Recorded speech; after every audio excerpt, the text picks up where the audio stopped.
पहले तो आप सब लोग मुझे एक वादा करो, जितने भी लोग यहाँ पर बैठे हैं, कि मैं उस दिन भी अपने वर्कशॉप में बता रहा था कि हमारी टीम के अंदर सिर्फ पैसा नहीं कमाएगा आदमी यार, एक अच्छा इंसान बनेगा, इसकी शपथ लेके जाना आज यहाँ से। सिर्फ पैसा कमाएंगे इसलिए हमारी टीम में ना आइए यार, क्योंकि आफ्टर ऑल साला जो भी कमाएंगे, जितना भी कमाएंगे, ना किसी का बाप लेके गया है ना किसी का बाप लेके जाएगा, राइट।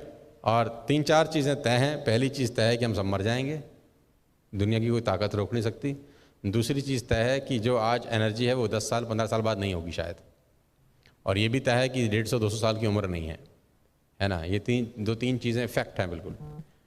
तो जो कुछ करना है अगले 4-5 साल 10 साल में ही करना है। तो जिनके पास 19 साल या 20 साल की उम्र है, आप प्रिविलेज हो यार, आप प्रिविलेज हो। अगर आपने फोकस्ड वर्किंग करी सब लोगों ने, तो आप हमको बहुत पीछे छोड़ दोगे यार, हमको तुम बहुत पीछे छोड़ सकते हो। दिल से बता रहा हूँ, आपके पास हिंदुस्तान की सबसे अच्छी कंपनी है, आपके पास हिंदुस्तान का सबसे अच्छा माहौल होगा शायद नेटवर्क मार्केटिंग करने का, आपके पास हिंदुस्तान का सबसे बड़े फार्मूलाज होंगे बिजनेस को बिल्ड करने में। हम लोगों के पास कोई स्पेसिफाइड फार्मूलाज नहीं थे, 10 चीज़ें करते थे, 2 चलती थी, 8 नहीं चलती थी। तो तुमको तो वो 2 चीज़ें बताई जा रही हैं जो 100% चलेंगी। खास तौर पे जो 20 साल 21 साल 22 साल के नौजवान मुझे सुन रहे होंगे पूरे हिंदुस्तान में, आज जहाँ पर भी सुन रहे हैं, नोएडा के अंदर पिछले 4-5 महीने के अंदर 167 लोगों ने सुसाइड किया है। सिर्फ नोएडा की बात मैं आपसे कर रहा हूँ। पूरे टीवी पे अगर आप देखेंगे तो वो 2-3 न्यूज़ चल रही हैं शायद, राइट। और सिर्फ नोएडा में 167 सुसाइड हैं पिछले मार्च लॉकडाउन से लेकर 31 अगस्त तक।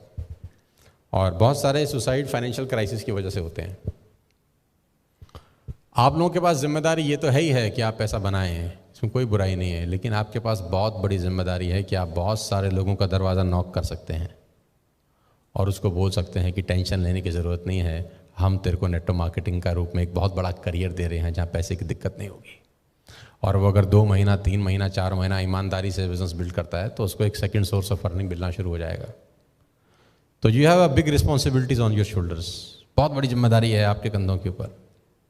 और मैं सुन रहा था किसी को, मुझे नहीं पता वो किसने बोला था, शायद गौरव ने बोला था कि हम लोग ब्लेस्ड हैं यार, हम लोग ब्लेस्ड हैं कि हमको इतना बड़ा मौका भगवान ने दिया है। आप दिल्ली के सबसे अच्छे प्रॉपर्टी में बैठे हैं, लीला के अंदर, इस उम्र में बैठे हैं। मुझे तो याद नहीं कि हम पहली बार जब 5 स्टार गए तो हमारी क्या उम्र थी। मुझे तो ये भी याद नहीं है कि 5 स्टार में हमने खाना कब खाया था। हम तो वो नॉर्मल ट्रेन में सफ़र कर रही बहुत सारे साल, जिसमें एसी भी नहीं होता था। मतलब एसी तो होता था, हम नहीं बैठते थे। क्यों नहीं बैठते थे? क्योंकि हमको लगता था कि दोनों डब्बे बराबर ही तो पहुंचते हैं, तो पैसा फालतू काहे को लगाएं, है ना। तो जो एसी वाले में बैठता था हम हंसते थे उसके ऊपर, हम बोलते साले तू भी तो बराबर ही पहुंचेगा हमसे, तेरा डब्बा कोई पहले थोड़ी निकल जाएगा। लेकिन ये बात बहुत सालों के बाद पता चली कि एसी में बैठने में और नॉर्मल बैठने में क्या फ़र्क होता है। With all the respect and regard to everybody जो जहाँ जहाँ बैठते हैं, सारा का सारा खेल माहौल का है।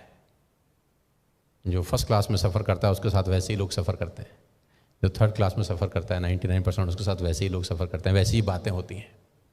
और धीरू भाई अंबानी का एक कोट बड़े अच्छे से मुझे पता है कि जब उसको पहली तनख्वाह मिली 250 रुपये की, तो वो सामने 5 स्टार होटल में जाके चाय पी के 250 रुपये तबाह करके आ गया। तो उसके साथ के कलीग ने पूछा तेरे से बड़ा बेवकूफ़ आदमी कौन है कि 250 रुपये तनख्वाह मिली है, बच्चों को नहीं देख रहा, बीवी को नहीं देख रहा, और 250 रुपये की 5 स्टार में चाय पी आया, तू पागल है क्या? उसने बोला मैं देखना चाहता हूँ कि 250 रुपये की जब चाय पीता हूँ तो मेरे साथ जो 250 रुपये की चाय पीते हैं बातें क्या करते हैं, वो चलते कैसे हैं, क्या क्या सपने हैं उनके। और कह रहा है मात्र 250 रुपये में मुझे बहुत कुछ सीखने को मिल जाता है। ये 250 रुपये बचाऊंगा तो बचेंगे तो वैसे भी नहीं। तो सारा का सारा खेल घूम फिर के फिर माहौल के ऊपर आ जाता है। तो आपके पास प्रिविलेज है यार, और इस मौके को मत जाने देना यार, अपने हाथ से मत जाने देना। मुझे ऐसा लगता है कि हम सबको, इंक्लूडिंग माई सेल्फ, मेहनत बढ़ाने की ज़रूरत है। मुद्दे की बात कर रहा हूँ मैं आपसे। हम सबको मेहनत बढ़ाने की ज़रूरत है, हम सबको कम सोने की ज़रूरत है। 24 ही घंटे का मैक्सिमम यूटिलाइजेशन तब हो सकता है जब आप अपने सोने के टाइम्स में कटौती करें। क्योंकि अगर आपने 24 घंटे में 8 घंटा सोया तो 33% ज़िंदगी तो सारा सुप्त अवस्था में निकल जाएगी। और ये कहना बकवास है कि 8 घंटे की नींद जरूरी होती है, ये महा बकवास है। कि 8 घंटे की नींद एक ह्यूमन बॉडी के लिए बहुत ज़रूरी। मैं आपको बताना चाहता हूँ कि जिस टाइम के लिए बॉडी सेट हो जाती है उतने टाइम की नींद उसको ज़रूरत होती है, बस। आवर्स का कोई लेना देना नहीं है। कोई अगर 10 घंटे सोता होगा तो फिर 10 घंटे चाहिए उसको, फिर 8 से भी गुजारा नहीं होता उसका। और अगर आपको 5 घंटे की आदत पड़ जाए तो मैं गारंटी के साथ कह सकता हूं कि आपकी नींद 5 घंटे से ऊपर होगी ही नहीं, करेंगे ही नहीं आप। ये हैबिट डालने के बाद, जैसा पेट है आपका, स्टमक है, अगर आप 4 रोटी खाना शुरू करते हैं तो वो स्टमक 4 रोटी डिमांड करता है। 3 पे आ जाए तो 3 मांगता है, 2 पे आ जाए तो 2 मांगता है, 1 पे आ जाए तो दूसरी मांगता ही नहीं है, एक में ही पेट भर जाता है। तो कितनी रोटी खानी चाहिए, ऐसा नहीं है कि जितनी से आपका शरीर वैसा जैसा बन जाए, मुझे लगता है वैसा बना लेना चाहिए। और इस वक्त आज के दौर में कोविड-19 का जो पेंडेमिक है, इस खतरनाक स्थिति के अंदर हमको अपनी मेहनत को बहुत बढ़ा देने की ज़रूरत है यार। ऑलरेडी हम लोगों ने पिछले 6 महीने में भयंकर मेहनत करी है, लेकिन मैं चाहता हूं कि आज के बाद 14 सितंबर 2020 में आज हम लोग बैठे हैं, ईश्वर करे हम सब स्वस्थ हों, उम्र सबकी हो।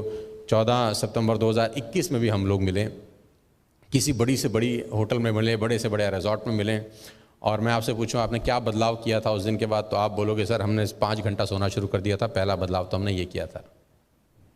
क्योंकि मैं आपको आप ही के दिन में से कुछ घंटे और निकाल के दे रहा हूँ, और उसके लिए सबसे बेस्ट है कि अपनी नींद में कटौती करो। शुरू में 4-5 दिन बहुत तकलीफ वाले होंगे, बहुत तकलीफ वाले होंगे, तो नोट फाड़ देना। एक बार फाड़ दोगे, दूसरी बार कभी नहीं फाड़ोगे। हालांकि ये इलीगल है, नोट नहीं फाड़ना चाहिए। तो अपनी शर्ट जला देना, है ना, अपनी शर्ट जला देना, टाई में आग लगा देना, अपने जूतों में पानी भर देना, कुछ भी ऐसा करना जो सेल्फ पनिशमेंट की तरफ तुमको ले जाए। और ये बात मैं मजाक में नहीं कह रहा। अगर आप सीरियसली अगले 1 साल में वो करना चाहते हो जो हिंदुस्तान में किसी नेटवर्क मार्केटिंग कंपनी में किसी लीडर ने नहीं किया, तो सबसे पहली शुरुआत तुम्हें खुद के ऊपर काम करके शुरू करनी पड़ेगी। हमेशा से मैं बोल रहा हूँ, income will not far exceed personal development, some time it take a lucky jump. तो आपका जो चेक है ना, ये सम टाइम वाला चेक नहीं होना चाहिए, ये लाइफ टाइम वाला चेक होना चाहिए। ये सम टाइम आपको 5 लाख आ गया ऐसा नहीं, सम टाइम गौरव को 9 लाख रुपए आ गया ऐसा नहीं, सम टाइम संदीप को 5 लाख आ गया ऐसा नहीं, ये लाइफ टाइम होना चाहिए। और लाइफ टाइम करने के लिए मैं बता दूं, कल से ही अपने ऊपर काम करना चालू कर दो। और अभी भी जो आपको चेक आ रहा है, बहुत सारे लोगों की पर्सनैलिटी उस चेक को मैच नहीं करती है, मैं जानता हूँ अच्छे से। तो अगर आपने खुद पे काम नहीं किया तो लौट के वहीं आ जाएगा साला जहाँ से शुरुआत करी थी। Income will not far exceed your personal development, some time it take a lucky jump. अगर आप खुद पे काम नहीं करते तो लौट के वहीं आ जाती है जहाँ से तुम्हारी यात्रा शुरू हुई थी। आप चाहते हो कि यात्रा वहीं पहुँच जाए जहाँ से गाड़ी शुरू हुई थी? चाहते हो आप लोग? चाहते हैं? तो क्या करना पड़ेगा जानते हैं? खुद पे काम करिए। अभी भी मैं बहुत सारे लीडर्स को जानता हूँ, पहचानता हूँ जो बुक रीडिंग नहीं करते, बिल्कुल नहीं करते। अभी मैं बहुत सारे लोगों को जानता हूँ, पहचानता हूँ जिनके पास शब्द नहीं है। मैं भी बहुत सारे लोगों को जानता हूँ जो सिर्फ पे आउट दिखा दिखा के दबा देते हैं अपने नेटवर्क को, अपनी टीम को, जो कि बुरा नहीं है। लेकिन मैं ये भी चाहता हूँ साथ साथ कि आप अपने ऊपर काम करने का टाइम निकालें यार। टाइम निकालेंगे कब जानते हैं? जब टाइम होगा। होगा कब? जब जानते हैं जब खुद के ऊपर काम करेंगे। मेरी आप सबसे रिक्वेस्ट है, पैसा तो खैर कहते हैं पैसा को आदमी फॉलो करे तो पैसे के पीछे कभी नहीं, पैसे तक कभी नहीं पहुंच पाता। इस लायक बन जाए कि पैसा उसको फॉलो करे। और ये मैंने आज नहीं कह रहा, ये बात मैं बहुत सारे सालों से कह रहा हूँ कि success always looks a good place to stay. सफलता हमेशा एक सही इंसान की तलाश करती है और उस पर आके चिपक जाती है। अब वो सही आदमी आपको बनना पड़ेगा आज से, अभी से, क्योंकि 1 साल जैसे तैसे निकल गया। हमने खींच दिया, ट्रेनिंग दे दी, जूम कर दिए, सेशन कर दिए, रिवॉर्ड फेंक दिया, कुछ ना कुछ जमा घटा कर दिया, काम चल गया, पे आउट आ गया। लेकिन अब आज के बाद ये स्टेबल इनकम तभी आएगी दोस्त जब खुद पे काम करना शुरू करोगे। तैयार हो? आसान नहीं है, मानोगे बात? तो सोने में कटौती करनी है यार। अब आप बोलोगे ये कैसी बातें कर रहे हैं यार, ये तो कोई ऐसा भी सी बात बताओ जिससे पीवी बढ़ जाए। हम तो सोच रहे थे तुम कुछ ऐसा बोलोगे जिससे हमारा पीवी बढ़ जाएगा। जी तुम तो अपना डायलॉग बाजी में शुरू हो गए। मैं थोड़ा सा आदमी दूसरे किस्म का हूँ। ईमानदारी से बताना, 8 घंटे सोते हो कि नहीं सोते? बहुत सारे लोग सोते होंगे, नहीं सोते तो अच्छी बात है। सोते हो तो तुमको पाप चढ़ेगा। 6 hours a day is more than enough for you। ये भी 25% ज़िंदगी खा जाएगा आपकी, पता है आपको? 6 घंटे का मतलब भी कि 25% ज़िंदगी जय माता दी हो जाएगी। I personally advise to cut off to 5 hours a day if you can. देखते हैं कितने लोग अमल करते हैं। कोई बदले ना बदले ये मुकद्दर है उसका, अपना फ़र्ज़ आवाज़ लगाते रहो। 5 साढ़े 5 बजे मैं रोज़ उठ रहा हूँ, सबको पता है। 6:30 बजे से मेरा जूम मीटिंग रोज़ चालू हो जाता है, एवरी डे। पहला जूम सेशन 6:30 पे होता है मेरा, उसके बाद 7:30 पे, उसके बाद 8:30, उसके बाद 9:30, उसके बाद 10:30, कभी कभी 11:30 तक भी जाता है। यानी मैं सुबह 6 घंटे नॉन स्टॉप बोल रहा हूँ पिछले करीब 5 महीने से। कोई एक आध दिन छुट्टी वुट्टी ले लिया होगी, या मैं दिल्ली में नहीं हूँ किसी भी ABCD रीज़न से, तो नहीं हो पाता। लेकिन 90% सुबह 5:30 बजे से 6:30 बजे से क्लासेस चालू हो जाती है। जब मैं सुबह 5 बजे से उठ के क्लास कर सकता हूँ, आपको कितने बजे करनी चाहिए अंदाज़ा लगाओ। जिस आदमी का 20 लाख PV हो रहा हो एक साल में, जिस आदमी का 24 लाख रुपए का पे आउट हो, वो अगर 5 साढ़े 5 बजे उठ के अपना पहला जूम मीटिंग शुरू कर देता है, तो आप अपने बारे में थोड़ा सा सोचो। और नेटवर्क मार्केटिंग का सेंटर सा फंडामेंटल है यार, meeting maker make more money. ज़्यादा लोगों से मिलते हैं तो ज़्यादा बात होती है।